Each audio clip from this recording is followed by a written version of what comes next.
الحمد لله وكفى وسلام على عباده الذين اصطفى أما بعد فأعوذ بالله من الشيطان الرجيم بسم الله الرحمن الرحيم إذ قال موسى لأهله إني آنست نارا سآتيكم منها بخبر أو آتيكم بشهاب قبس لعلكم تصطلون فلما جاءها نودي أن بورك من في النار ومن حولها وسبحان الله رب العالمين يا موسى إنه أنا الله العزيز الحكيم وألق عصاك فلما رآها تهتز كأنها جان ولا مدبرا ولم يعقب يا موسى لا تخف إني لا يخاف لدي المرسلون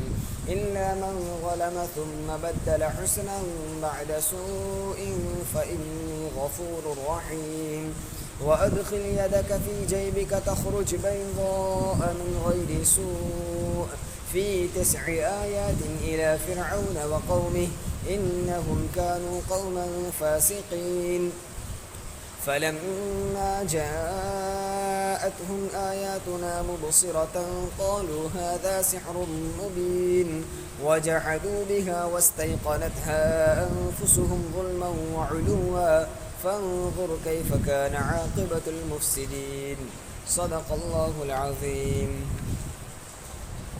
گزشتہ مجلس میں سورہ نمل کی تفسیر شروع کی گئی تھی، جن کی ابتدائی 6 آیات کی تفسیر آپ حضرات کے سامنے پیش کی گئی۔ ابھی جو آیتیں پڑھی گئی اس میں اللہ تبارک و تعالی نے حضرت موسیٰ علیہ السلام کے نبوت ملنے کے واقعے کا مختصر ذکر کیا ہے۔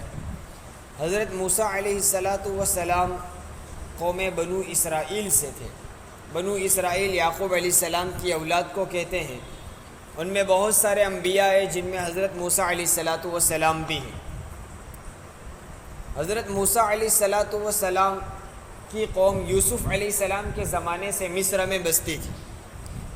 حضرت موسیٰ علیہ السلام کے زمانے میں مصر کا بادشاہ فرعون تھا۔ اس فرعون کی قوم کو قبطی کہا جاتا ہے۔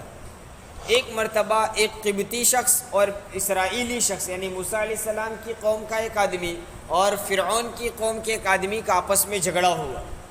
جو آدمی اسرائیلی تھا اس نے حضرت موسیٰ علیہ السلام سے مدد چاہی کہ میری مدد کرو، مجھے بچاؤ۔ موسیٰ علیہ السلام نے دیکھا کہ قبطی آدمی اسرائیلی شخص پر ظلم کرتا ہے، اور ویسے بھی فرعون کی قوم کے لوگ بنو اسرائیل کو اپنا غلام بنا کر رکھتے تھے، تو وہ آدمی ظلم کرتا تھا۔ موسیٰ علیہ السلام نے بچانے کے لیے حضرت اپنے قومی بھائی اسرائیلی کی مدد کی، اور اس قبطی شخص کو، فرعونی شخص کو ایک مکہ مارا۔ لیکن خدا کا کرنا ایسا ہوا فَوَكَزَهُ مُوسَى فَقَضَى عَلَيْهِ، موسیٰ علیہ السلام نے اس کو ایک مکہ مارا کہ وہ وہیں مر گیا۔ دوسرے دن اسی اسرائیلی بھائی کے ذریعے سے اس راز کے فاش ہونے کا اندیشہ ہوا کہ سب لوگوں کو پتہ چل جائے گا کہ اس قبطی شخص کو، فرعونی شخص کو موسیٰ نے مارا ہے۔ تو موسیٰ علیہ السلام اس خوف سے، اس ڈر سے کہ لوگوں کو پتہ نہ چلے، مصر چھوڑ کر نکل گئے۔ ایک لمبے زمانے کے بعد موسیٰ علیہ السلام مصر واپس آئے تھے۔ اب جب موسیٰ علیہ السلام نکل گئے تھے، راستے میں ایک واقعہ پیش آیا کہ ایک کنویں پر، ایک پانی کی جگہ پر آپ ٹھہرے۔ اس زمانے میں لوگ کنویں پر، علاقے کی ایک جگہ پر لوگ پانی لینے کے لیے، بھرنے کے لیے آیا کرتے تھے۔ لوگ وہاں جمع تھے، موسیٰ علیہ السلام بھی وہاں ٹھہرے، لیکن دیکھا کہ لوگ پانی بھر رہے ہیں، اور اس پانی بھرنے والوں کی لائن سے الگ ہو کر اس قطار سے علیحدہ دو نوجوان لڑکیاں علیحدہ کھڑی ہیں، انتظار کر رہی ہیں۔ موسیٰ علیہ السلام نے چاہا کہ ان کی مدد کر دی جائے۔ وہ حیا کی وجہ سے، پردے کی وجہ سے الگ تھلگ کھڑی تھی کہ یہ لوگ ہٹ جائیں پھر ہم پانی بھر لیں گے۔ موسیٰ علیہ السلام نے ان کی مدد کی اور ان سے پوچھا تو انہوں نے کہا کہ یہ لوگ پانی بھر رہے ہیں، ہم مردوں کے بیچ میں جانا نہیں چاہتے، انتظار کر رہے ہیں کہ وہ الگ ہو جائیں پھر ہم پانی بھر لیں گے۔ موسیٰ علیہ السلام نے ان کی مدد کی اور ان کو پانی بھر کر دے دیا۔ الغرض وہ دونوں اپنے والد کے پاس، اپنے گھر پر، اپنے مکان پر واپس ہو گئی۔ گھر جا کر انہوں نے اپنے والد کو پورا قصہ سنایا۔ ان دو لڑکیوں کے والد وہ بھی اس زمانے کے نبی تھے، انہوں نے پورا قصہ سنایا اور کہا کہ ویسے ہمیں بھی خادم کی ضرورت ہے، کام کاج کے لیے ایک آدمی کی ضرورت ہے، کیوں نہ ہم اسی آدمی کو جس نے ہمیں پانی بھر کر دیا تھا اسی کو ہم بلا لیتے ہیں۔ چنانچہ ان کے والد نے اجازت دی اور ان میں سے ایک لڑکی موسیٰ علیہ السلام کو بلانے کے لیے آئی اور وہ اپنے گھر لے گئی۔ الغرض وہاں باتیں طے ہوئی اور موسیٰ علیہ السلام کو خدمت کے لیے رکھ لیا گیا۔ ایک زمانے تک موسیٰ علیہ السلام ان کے گھر پر کام کاج کرتے رہے۔ پھر ان لڑکیوں کے والد نے خود موسیٰ علیہ السلام سے کہا کہ میں ان دو بیٹیوں میں سے ایک کا نکاح آپ سے کروا دیتا ہوں۔ الغرض موسیٰ علیہ السلام کا نکاح ان دو میں سے ایک کے ساتھ کر دیا گیا۔ ان لڑکیوں کے والد حضرت شعیب علیہ السلام تھے، یعنی حضرت موسیٰ علیہ السلام کا نکاح حضرت شعیب علیہ السلام کی بیٹی سے ہوا۔ اس وقت موسیٰ علیہ السلام ابھی نبی بنے نہیں تھے۔ اب جو آیتوں میں ذکر آ رہا ہے وہ آپ کی نبوت ملنے کا تذکرہ ہے۔ موسیٰ علیہ السلام کا نکاح شعیب علیہ السلام کی بیٹی سے ہو گیا۔ اب وہ اپنی بیوی کو لے کر واپس اپنے شہر مصر میں، اپنے ملک مصر میں آ رہے تھے۔ مدین سے مصر کا سفر تھا۔ اب مدین سے نکلے، راستے میں موسیٰ علیہ السلام اور آپ کی اہلیہ صرف دو ہی شخص تھے۔ ٹھنڈی کا زمانہ تھا، رات کا وقت ہوا اور کوہ طور یعنی طور نامی پہاڑ کے پاس پہنچے۔ لیکن راستے میں موسیٰ علیہ السلام مدین سے مصر جانے والا راستہ بھول گئے۔ مدین سے نکلے تھے، اپنے ملک مصر جانا تھا، لیکن راستہ بھٹک گئے، راستہ بھول گئے۔ اب اس زمانے میں راستہ بھول جائے تو ہمارے زمانے کی طرح پکی سڑکیں اور بورڈ لگے ہوئے نہیں تھے کہ راستہ تلاش کر لے، اور اب تو گوگل کے ذریعے، میپ کے ذریعے سے راستہ تلاش کر لیا جاتا ہے۔ اس زمانے میں آمد و رفت بھی اتنی زیادہ نہیں ہوا کرتی تھی، جنگلوں سے سفر تھا۔ موسیٰ علیہ السلام جنگل سے سفر کر رہے تھے، رات کی تاریکی چھائی ہوئی ہے، سخت ٹھنڈی کا زمانہ ہے اور موسیٰ علیہ السلام راستہ بھی بھول گئے ہیں، اور لے دے کے سفر کرنے والے صرف دو ہی فرد ہیں، حضرت موسیٰ علیہ السلام اور آپ کی اہلیہ۔ اس وقت موسیٰ علیہ السلام کو دو چیزوں کی سخت ضرورت تھی، ایک تو راستہ بتلانے والا اور دوسری ٹھنڈی سے بچنے کے لیے کوئی آگ مل جائے، گرمی حاصل کرنے کا کوئی ذریعہ مل جائے۔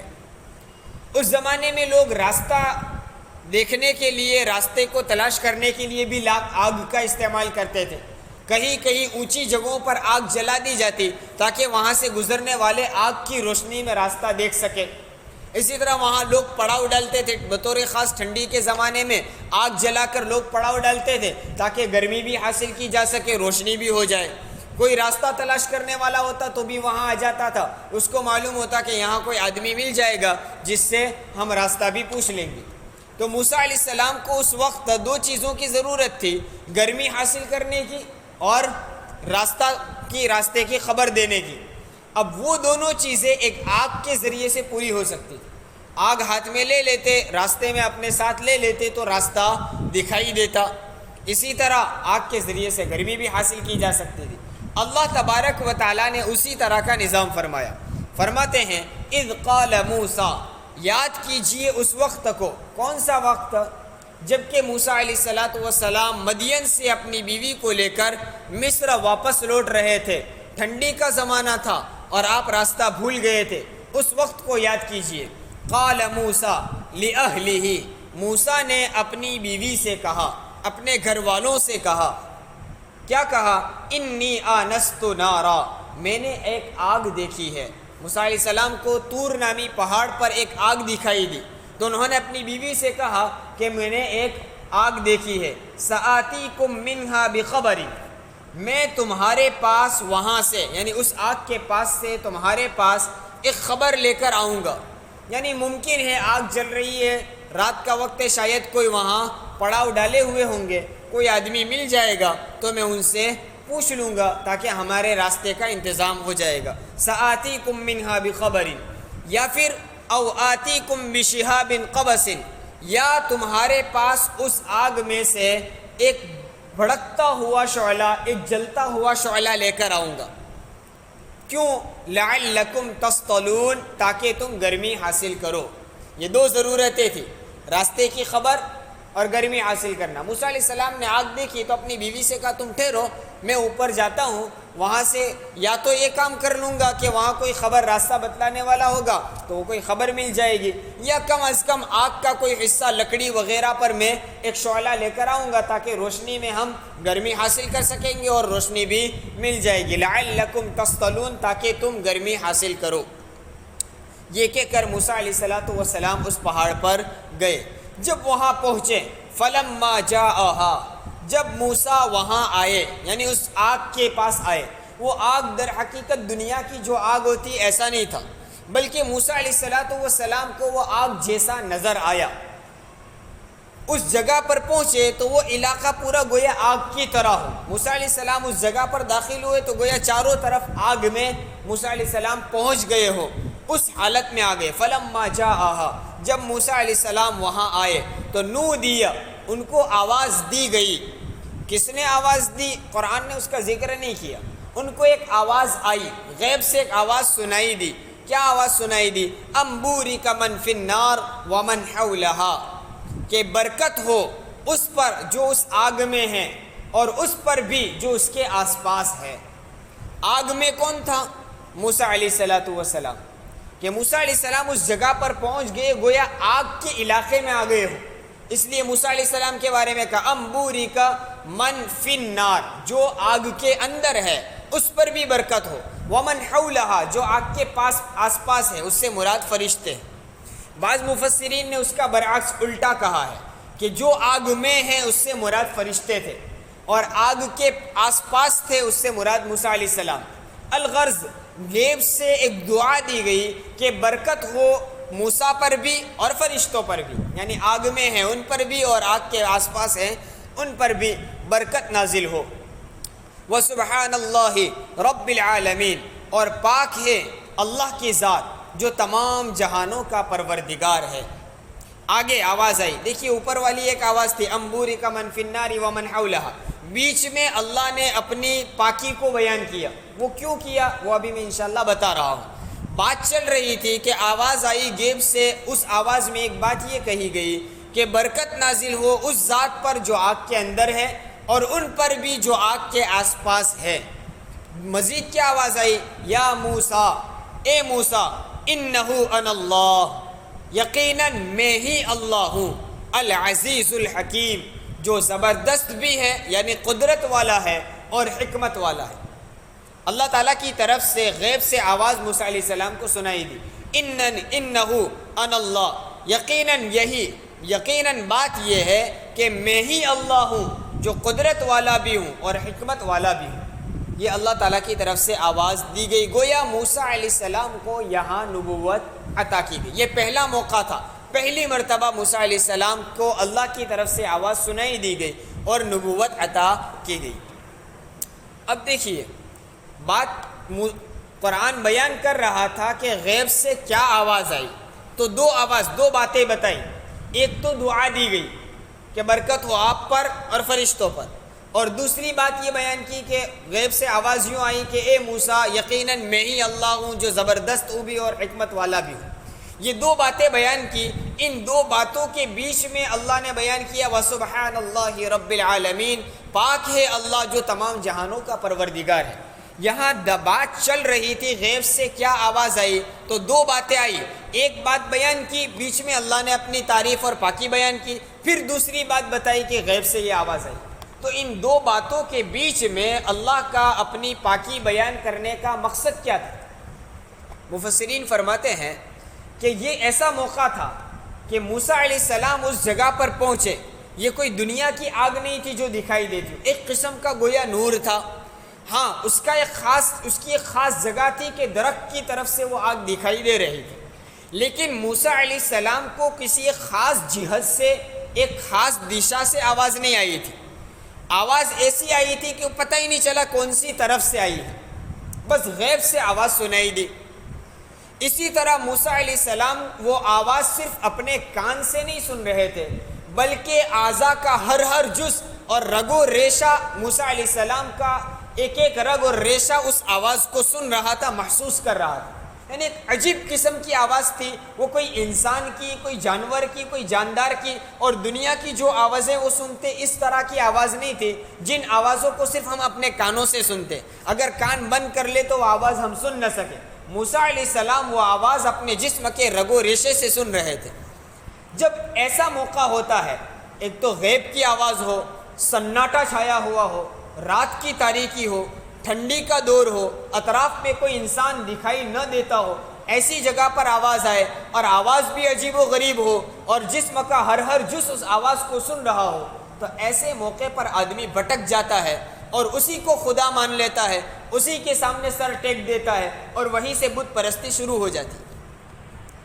جیسے ہوتا ہے نا، ہم کو خواب میں کسی نے یہ بتایا ہے اور ہم رات کے اندھیرے میں جا رہے تھے، وہاں سے فلاں کی آواز ہم کو سنائی دی ہے، پھر وہاں کیا ہوتا ہے، اگربتیاں لگتی ہے، دھاگے بندھے جاتے ہیں اور آہستہ آہستہ وہاں خرافات یا رسم و رواج اور بہت سی مرتبہ تو پوجا تک شروع ہو جاتی ہے۔ جیسے مندروں کا بہت سی مرتبہ وجود ایسی جگہوں پر ہوتا ہے، کوئی ایک پتھر نظر آ گیا، کہیں آستھا لگ گئی، وہیں سے شروع ہو جاتا ہے۔ اس لیے اللہ تعالیٰ نے ایسے موقع پر اپنی پاکی کو بیان کیا، سبحان اللہ، اللہ پاک ہے، یہ آگ وہ خدا نہیں ہو سکتا، رب کی ذات وہ ہے جس کا کوئی جسم نہیں ہے، تم تو آگ کا ایک جسم دیکھتے ہو، اللہ کی ذات وہ ہے جو جہاد سے پاک ہے، اس کی کوئی سمت اور اس کی کوئی دشا نہیں ہے، تمہیں آگ کی ایک دشا دکھائی دے رہی، دشا دکھی تھی نا، موسیٰ علیہ السلام اپنی بیوی کے ساتھ جا رہے تھے تو ایک طرف آگ دکھی تھی، چاروں طرف نہیں دکھی، ایک جہت میں آگ دکھائی دیتی۔ اللہ تعالیٰ تعلیم دینا چاہتے تھے کہ تم یہ آگ کو دیکھ کر یوں مت سمجھنا یہی خدا ہے، چونکہ آگ کی تو ایک سمت اور ایک جہت ہے، دوسری طرف وہ دکھائی نہیں دیتی۔ اللہ کی ذات وہ ہے جس کی کوئی جہت کوئی سمت نہیں، وہ ہر جگہ ہر وقت موجود ہے۔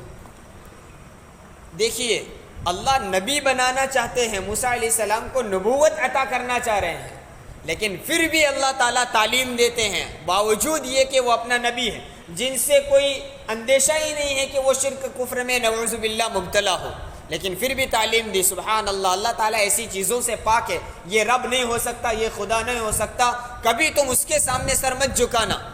اور آج کے بعد بھی کبھی یہاں سے گزر ہو تو اس درخت سے آپ کو آگ اور دکھائی دی اور یہاں سے آپ کو آواز آئی تو کبھی اس درخت کی عبادت مت کرنا کہ یہ خدا ہے، اس نے مجھے نبوت عطا کی، نبوت بھی دے دی اور اپنی ذات کی پہچان بھی کروا دی۔ اسی وجہ سے دیکھیے یہاں آیت جہاں بیان کی ہے، یہاں بھی تاکید کے ساتھ اللہ نے فرمایا انہو انا اللہ، یقیناً پکی بات یہ ہے کہ میں ہی اللہ ہوں، العزیز الحکیم۔ اللہ نے اپنی صفات کو بیان کیا، اپنا تعارف کروایا۔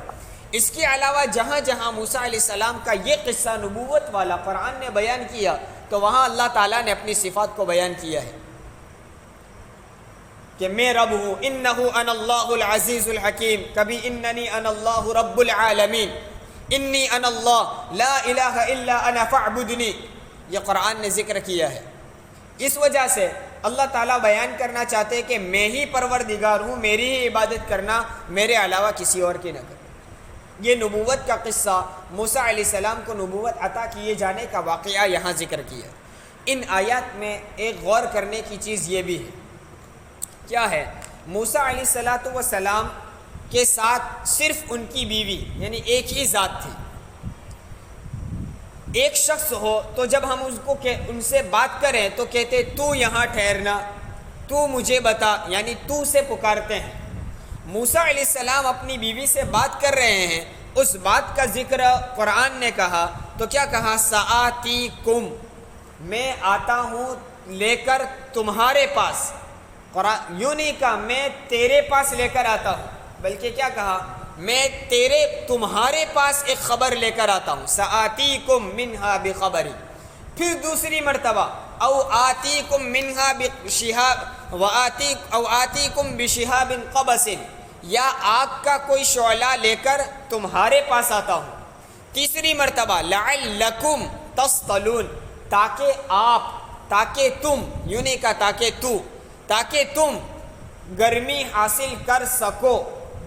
یہ عربی الفاظ جو لکھے ہوئے میں اس کا ترجمہ اردو میں کرتا ہوں، تاکہ تو گرمی حاصل کر سکے، یہ نہیں کہا، تاکہ تم گرمی حاصل کر سکو. سب میں جمع کا صیغہ یعنی بہو وچن استعمال کیا ہے. گویا تعلیم دی ہے کہ اگر عورت ذات ہو اور آپ کی بیوی ہو تو اس کا مطلب یہ نہیں ہے کہ آپ اس کو تتکار کر یا اس کو بے عزت سمجھ کر یا اس کو کمتر اور گھٹیا سمجھ کر اس سے بات کرو، بلکہ بیوی کا بھی حق ہے کہ آپ اس کو عزت کے ساتھ احترام کے ساتھ پکارو، عزت اور احترام کے ساتھ اس کے ساتھ بات کیا کرو. حالانکہ ہے اکیلی ہے لیکن بات ہو رہی لعلکم تصطلون، تاکہ تم گرمی حاصل کر سکو. ایک جگہ قرآن نے کہا امکثوا، موسیٰ علیہ السلام نے اپنی بیوی سے کہا امکثوا، تم یہاں ٹھہرو. تو یہاں ٹھہر یہ نہیں کہا، تم یہاں ٹھہرو میں تمہارے لیے کوئی خبر لے کر آتا ہوں. اس میں معاشرے کے حسن کو بیان کیا ہے کہ مرد کو بھی چاہیے اپنی بیوی کے ساتھ، اپنے کم درجہ لوگوں کے ساتھ بھی احترام کے ساتھ بات کیا کرے، عزت کے ساتھ. اور عورت، اگرچہ مرد کو عورت پر اللہ تعالیٰ نے مرد کو فوقیت دی ہے عورتوں پر، الرجال قوامون علی النساء، عورتوں کے مقابلے میں مرد کو ایک قسم کی سرداری دی ہے، لیکن مرد کو چاہیے کہ وہ عورت جو ساری قربانیاں دے کر میرے پاس آئی ہے، اپنا گھر بار چھوڑا، اپنی سہیلیاں چھوڑی، اپنے رشتہ داروں کو چھوڑا، یہاں تک کہ اپنا سرنیم اور اپنا ایڈریس بھی بدل دیا، اور اب سب کچھ تمہارا ہو گیا، صرف تمہارے لیے آئی ہے، اس لیے اس کو عزت دو، اس کا احترام کرو. لعلکم تصطلون. دوسری بات، قرآن کریم میں اللہ تعالیٰ نے اس واقعے کو جب بیان کرنا شروع کیا تو کہا اذ قال موسیٰ لأہلہ. اہل کہتے ہیں بیوی بچے سب کو، جس کو ہم اردو میں بولتے گھر والے. اہل کے لفظ میں بیوی بھی داخل ہے، بچے بھی داخل ہیں. اللہ نے یوں نہیں کہا یاد کرو اس وقت کو جب موسیٰ اپنی بیوی سے کہہ رہے تھے، یا بیوی کا نام نہیں لیا، کون تھی اس کا کوئی نام ذکر نہیں کیا، بلکہ کہا یاد کرو اس وقت کو جب کہ موسیٰ نے اپنے گھر والوں سے کہا. اس میں ایک بات کی تعلیم دی گئی ہے کہ جب عام مجلس میں ہو، دوستوں میں یا عام لوگوں کے درمیان ہو، اس وقت اگر بات کرنے کی ضرورت پڑے تو لوگوں کے درمیان اپنی بیوی کا نام لے کر نہ ذکر کیا کرو، بلکہ یوں کہہ سکو ہمارے گھر سے یہ کہا ہے، ہمارے گھر والوں نے یہ کہا ہے. جیسا کہ ہمارے معاشرے میں بھی عام طور پر یہی بولتے ہیں، ہماری مستورات نے یا ہمارے گھر سے، ہمارے گھر والوں نے آپ کو یہ پیغام دیا ہے، یوں کہا ہے، وغیرہ وغیرہ. تو اس میں حیا کا تقاضا یہ ہے کہ عام مجمع میں اپنی بیوی کا نام نہ لیا کرو. اس لیے اللہ نے خود جب اس واقعے کو بیان کیا تو موسیٰ علیہ السلام کی بیوی کا نام نہیں لیا، کہا اذ قال موسیٰ لأہلہ. یاد کرو اس وقت کو جب کہ موسیٰ نے اپنے گھر والوں سے کہا. یہ موسیٰ علیہ السلام کی نبوت کے واقعے کا ذکر ہے. جب موسیٰ علیہ السلام کو نبوت عطا کی گئی اس وقت فوری طور پر 2 معجزے عطا کیے تھے. اس کے علاوہ موسیٰ علیہ السلام کو اور بھی معجزے دیے تھے. قرآن نے 9 معجزوں کا ذکر کیا ہے. وَلَقَدْ آتَيْنَا مُوسَىٰ 9 آیَاتٍ، 9 معجزے ہم نے موسیٰ کو دیے. لیکن جب نبوت ملی اس وقت 2 بڑے معجزے عطا کیے گئے تھے جن کا ذکر اگلی آیتوں میں ہے. تو اگلی آیتوں میں ان 2 معجزات کا ذکر ہے، اور موسیٰ علیہ السلام کی قوم نے ان کے ساتھ کیا برتاؤ کیا اس کا مختصر 1-2 آیت میں ذکر ہے. پھر اس کے بعد داؤد علیہ السلام اور سلیمان علیہ السلام کا نیا قصہ وہاں سے اگلی رکوع سے شروع ہوتا ہے. اللہ تبارک و تعالی قرآن کو صحیح معنی میں سمجھنے اور اس کے پیغام کو سمجھ کر عمل کرنے کی ہمیں توفیق عطا فرمائے. سبحان اللہ.